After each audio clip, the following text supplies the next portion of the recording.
Hello friends, welcome to एलिफर academy. आज हम इस वीडियो लेक्चर में इंजीनियरिंग मैथमेटिक्स फर्स्ट की सेकंड यूनिट स्टार्ट करने वाले हैं, जिसका नाम है कैलकुलस सेकंड। तो सबसे पहले इसमें हम क्या पढ़ेंगे उसको देख लीजिए एक बार। इसका सिलेबस है कुछ ऐसा कि सबसे पहले हम इसमें beta function and gamma function पढ़ेंगे विद देयर प्रॉपर्टीज।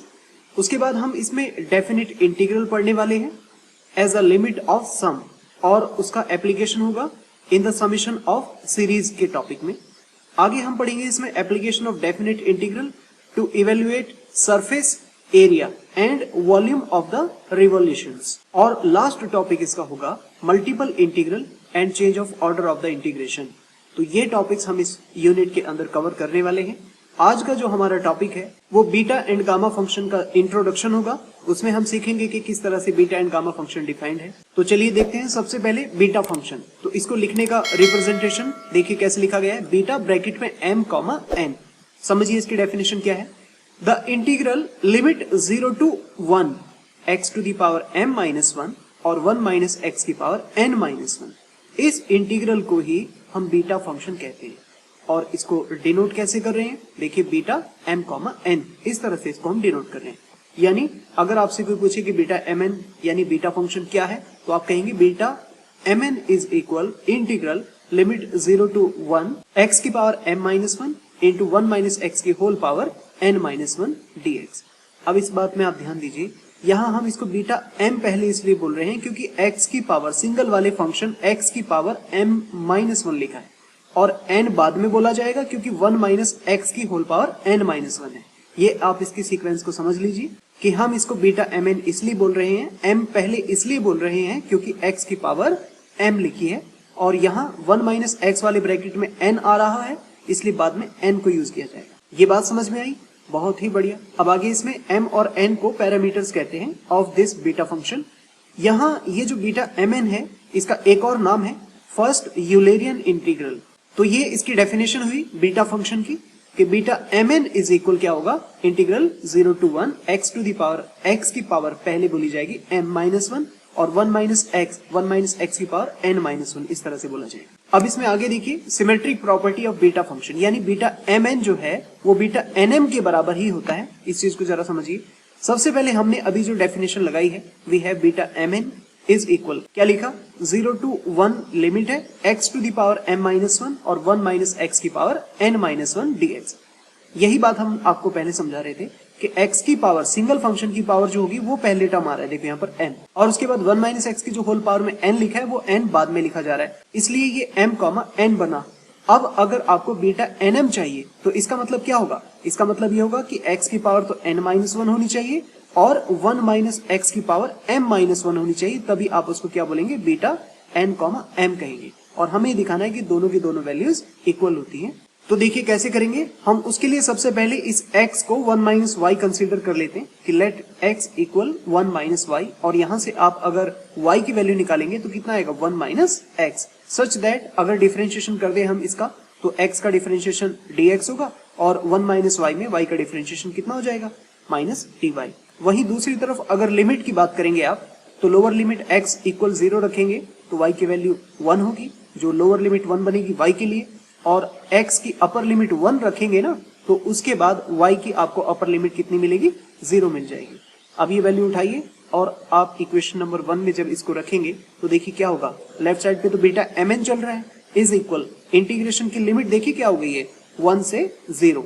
अब x के बदले यानी x की जगह पर 1 माइनस y लिखा है, उसकी पावर m माइनस 1 है, और 1 माइनस x देख पा रहे हैं यहाँ से 1 माइनस x की वैल्यू कितनी है, y। इस y को उठा करके यहाँ रखेंगे तो y की वैल्यू कितनी हो जाएगी, n माइनस 1, और dx की जगह कितना आ रहा है, माइनस dy।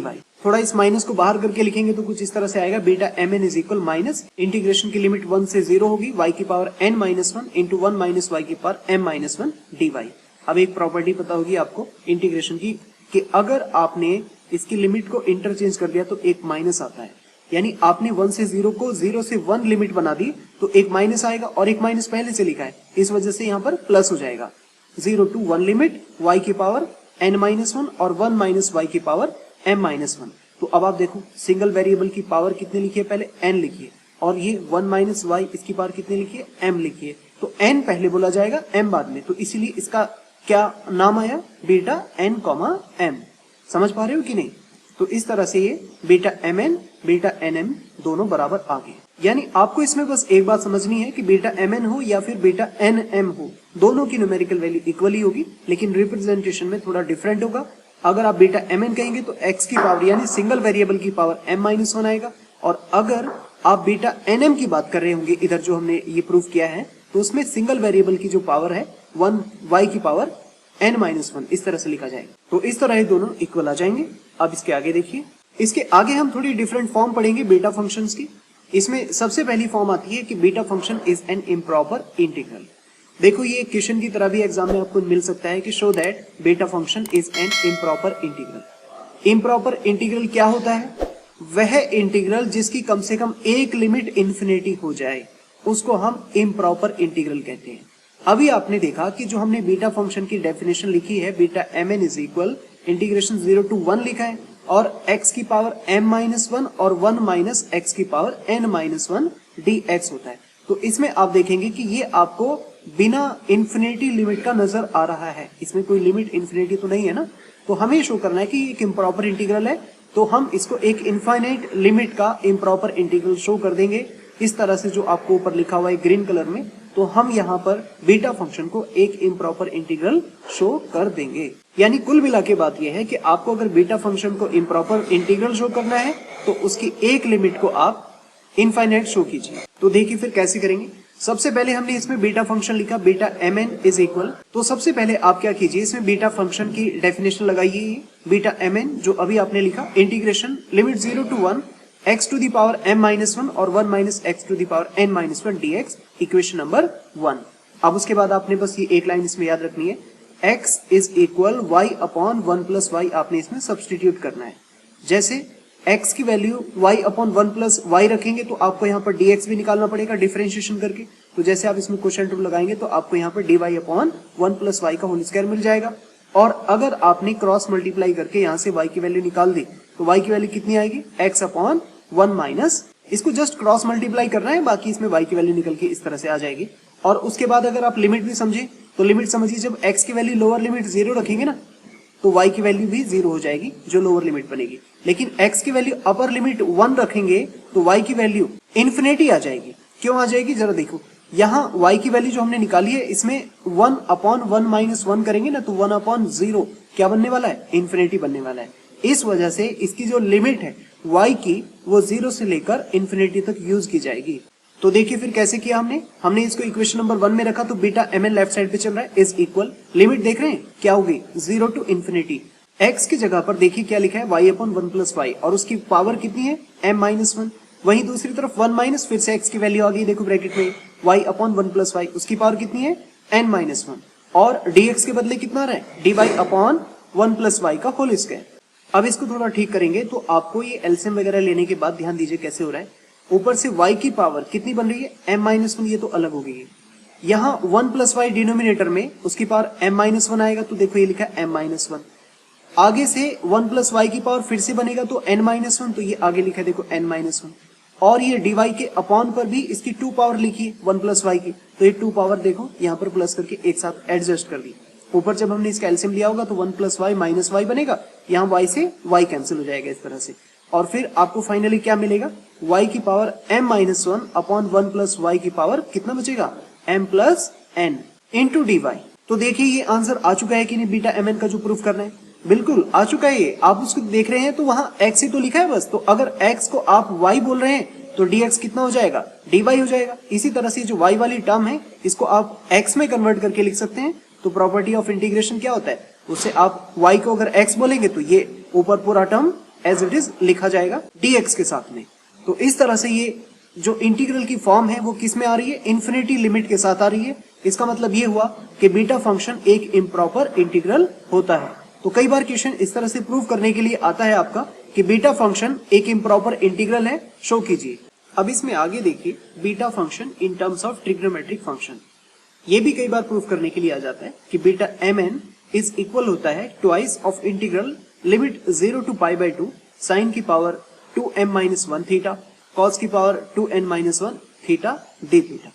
तो देखिए इसका प्रूफ करने के लिए कैसे करेंगे? सबसे पहले हमने बीटा फंक्शन लिखा, बीटा mn होता है integral limit 0 to 1 x to the power m minus 1 minus x to the power n minus 1 dx। अब आप इसमें क्या कीजिए, x equal sine square theta रखिए और डिफरेंशिएशन करेंगे तो dx का क्या आएगा, 2 sign theta cos theta d theta. बात रही लिमिट की, तो लिमिट जब आप x की वैल्यू 0 रखेंगे तो थीटा की वैल्यू 0 आ जाएगी, और दूसरी तरफ अपर लिमिट x की वैल्यू 1 रखेंगे तो थीटा की वैल्यू π/2 आ जाएगी, क्योंकि साइन π/2 1 होता है, इसलिए आपको अपर लिमिट कितनी मिलेगी, π/2 मिल जाएगी। इन सभी वैल्यूज को उठा के इक्वेशन नंबर 1 में रखिए तो देखिए क्या बनेगा। इंटीग्रेशन की लिमिट क्या आ रही है, 0 से π/2, और x के बदले क्या लिखा जा रहा है, साइन स्क्वायर थीटा उसकी पावर m-1। आगे 1 माइनस x के बदले साइन स्क्वायर थीटा उसकी पावर होल पावर n-1 आ रही है। आगे dx की value 2 sign theta cos theta. जरा ठीक करो इसे तो क्या मिलेगा आपको, ये साइन की पावर 2 थीटा को m-1 से मल्टीप्लाई कराएंगे ना तो क्या हो जाएगा, साइन की पावर 2m-2 थीटा, और अंदर देखो ब्रैकेट के 1 माइनस साइन स्क्वायर थीटा क्या होता है, कॉस स्क्वायर थीटा, वो ये लिखा है। आगे से वो जो 2 था वो हमने बाहर निकाला, ये 2 हो गया, बाकी बचा हुआ लिखा है sine theta into cos theta d theta. उसके बाद आप इसमें भी थोड़ा सा ठीक करेंगे तो साइन की पावर तो ये एज इट इज लिखिए, कॉस की 2 पावर ऊपर की n-1 पावर से मल्टीप्लाई करेगी तो 2n-2 हो जाएगा, और sine theta cos theta as it is. अब देखिए आप साइन की पावर -2 में से एक पावर प्लस की कैंसिल होगी तो -1 बचेगी ना, 2m-1 हो जाएगा। वैसे ही कॉस की पावर 2n-2 में से एक पावर कॉस की +1 है तो कॉस की पावर भी कितना बचेगी, 2n-1 हो जाएगी। तो इस तरह से आपको ये फाइनल आंसर बीटा mn का in terms of trigonometric function क्या मिलेगा, ट्वाइस ऑफ इंटीग्रल 0 से π/2 sine to the power 2m-1 theta cos to the power 2n-1 theta d theta. तो यही आपको इसमें प्रूफ करना था। तो ये बीटा फंक्शन की 2 फॉर्म्स भी काफी इंपॉर्टेंट है, इनको भी आप जरा थोड़ा ध्यान से तैयार करिएगा। अब इसके बाद आप देखिए इसमें गामा फंक्शन, रिप्रेजेंटेशन इसको कहते हैं गामा फंक्शन। गामा देखिए क्या है, the gamma function is represented by gamma, this it is said as gamma and is defined as gamma n equal, integration की लिमिट देखिए क्या है, 0 से infinity e to the power -x into x की जो पावर होगी उसको क्या बोलेंगे, n-1 dx, where n greater than 0। तो ये गामा फंक्शन की डेफिनेशन है। आपसे कोई पूछे कि गामा फंक्शन क्या है तो आप ये उसका फॉर्मूला समझा दो कि गामा n का ये फॉर्मूला है, gamma n is equal integration 0 to infinity e की power -x to the power n-1 dx। अब इसमें कुछ प्रॉपर्टी है, क्या है, सबसे पहले अगर हम n को 1 रखें, यहाँ पर पुट n इक्वल 1, तो जरा n की वैल्यू 1 रखेंगे ऊपर तो क्या बनेगा, n की जगह गामा 1। इंटीग्रेशन में देखिए e की पावर -x और x की पावर 1-1 होगा ना, तो x की पावर 0 कितना होता है, 1 हो जाएगा। तो आपको बस क्या मिलेगा, e की पावर -x मिलेगा ना, और आप उसका इंटीग्रेशन करेंगे तो e का इंटीग्रेशन तो e होता है, अपॉन पर कोफिशिएंट -1 आ जाएगा, और फिर आप इसमें अपर लिमिट इंफिनिटी रखेंगे तो e की पावर -∞ 0 होता है, और लोअर लिमिट रखेंगे 0 तो e की पावर 0 1 होता है। तो ये लिखा है 0-1, और ये जो अपॉन का -1 था ना, ये कोफिशिएंट हमने बाहर कर दिया माइनस बना के, तो इस तरह से आपको टोटल इसकी वैल्यू 1 मिल जाएगी, यानी गामा 1 की वैल्यू कितनी है, 1। तो ये इसमें पहली प्रॉपर्टी से हमने गामा 1 की वैल्यू 1 निकाल दी। अब इसी में प्रॉपर्टी नंबर 2, उसको हम reduction formula for gamma function कहेंगे। तो देखिए गामा फंक्शन क्या है, गामा फंक्शन n जो है, अभी हमने लिखा gamma n equal integration limit 0 to infinity e की power -x to the power n-1 dx। अब आप क्या करिए, यहाँ n को n+1 से रिप्लेस कर दीजिए, यानी जहां n लिखा है उसमें n की जगह n+1 रखना है। तो देखिए जरा क्या होगा, लेफ्ट साइड में तो n की जगह क्या आ रहा है, n+1, और इंटीग्रेशन में देखिए e की power -x as it is, और देखो n की जगह जब आप n+1 रखेंगे और -1 पहले से है तो 1 से 1 कैंसिल होगा ना, तो क्या बचेगा, n बचेगा ना पावर में, तो इसलिए यहाँ पर क्या लिखा है, x की पावर n लिखा है। अब उसके बाद आप इसमें बाई पार्ट से इसका इंटीग्रेशन करो। कैसे करेंगे, यहाँ x की पावर n को फर्स्ट फंक्शन और a की पावर -x को सेकंड फंक्शन माना, तो देखिए first function as it is, second function का इंटीग्रेशन हुआ तो e का इंटीग्रेशन e और कोफिशिएंट -1 अपॉन पर लिमिट भी लगा दी हमने इसी के साथ में 0 से इंफिनिटी। अब बाई पार्ट का माइनस आता है, फिर इंटीग्रेशन का निशान, इसकी लिमिट भी यहाँ अलग कर दी हमने। फर्स्ट फंक्शन का डिफरेंशिएशन होता है, तो फर्स्ट फंक्शन है x की पावर n, उसका डिफरेंशिएशन क्या होता है, n x की पावर n-1, और ये जो चीज है इसको हम छाप देते हैं यहाँ पर, e की पावर -x अपॉन -1, ये dx आ गया। अब उसके बाद जरा इस ब्रैकेट को देखो, अपर लिमिट आप इसमें रखेंगे इन्फिनिटी तो e की पावर माइनस इन्फिनिटी वो 0 बना देगा, और लोअर लिमिट अगर आप रखेंगे तो x जो है वहां x की वैल्यू 0 रखने पर 0 मिल जाएगा। यानी अपर लिमिट और लोअर लिमिट दोनों से आपको ये ब्रैकेट टोटल मिला के 0 ही मिलने वाला है। तो बाकी आपको क्या मिलेगा, ये आगे का इंटीग्रेशन मिलेगा, और उसमें भी -1 बाहर वाले माइनस से मल्टीप्लाई करेगा तो प्लस बना लेगा। तो देखिए कुछ ऐसे होगा, यहाँ ये 0 समझ पा रहे हो कैसे हुआ, ये ब्रैकेट ना अपर लिमिट और लोअर लिमिट दोनों से 0 हो चुका है, और यहाँ हमने -1 को बाहर के माइनस से मल्टीप्लाई करा के प्लस बना दिया है। उसके बाद ये n जो है उसको हमने यहाँ इंटीग्रेशन से बाहर लिखा, अंदर इंटीग्रेशन के e की पावर -x और x की पावर कितना लिखा है n-1। अब आप ध्यान से देखिए ये इंटीग्रल फिर से क्या बन चुका है, ये वापस से गामा n नहीं बन गया, देखिए जरा। तो बस यही आपको इसमें प्रूव करना था कि गामा n+1 जो लेफ्ट साइड से चला आ रहा है is equal n gamma n। तो ये इसका रिडक्शन फॉर्मूला है, यानी आप किसी बड़े गामा फंक्शन को कैसे रिड्यूस करेंगे, कम करेंगे, तो वो एक टर्म कम होके हो रहा है। यानी गामा अगर 5 लिखा जाएगा तो फिर उसको हम एक कम करके लिखेंगे 4 गामा 4। इस चीज को अभी आगे समझिए जरा। तीसरी प्रॉपर्टी के अंदर क्या relation between gamma and factorial, तो इसको समझो जरा। अभी हमने जो प्रूफ किया है गामा n+1 वो कितना है n गामा n, जरा इसको समझो। अगर हम यहाँ पर n की वैल्यू 1 रख दें तो देखिए क्या आएगा ऊपर, गामा n+1 में n को 1 रखेंगे तो गामा 2 आएगा, इज इक्वल क्या आना चाहिए इसके हिसाब से 1 गामा 1 आना चाहिए, यानी ये 1 फैक्टोरियल के बराबर होगा। वहीं दूसरी तरफ अगर आपने n को 2 रखा तो 2 रखेंगे तो ऊपर 2+1 गामा 3 हो जाएगा, इक्वल में 2 गामा 2, और गामा 2 की वैल्यू हमने ऊपर से 1 फैक्टोरियल लिखी है तो ये कुल मिला के 2 फैक्टोरियल हो जाएगा।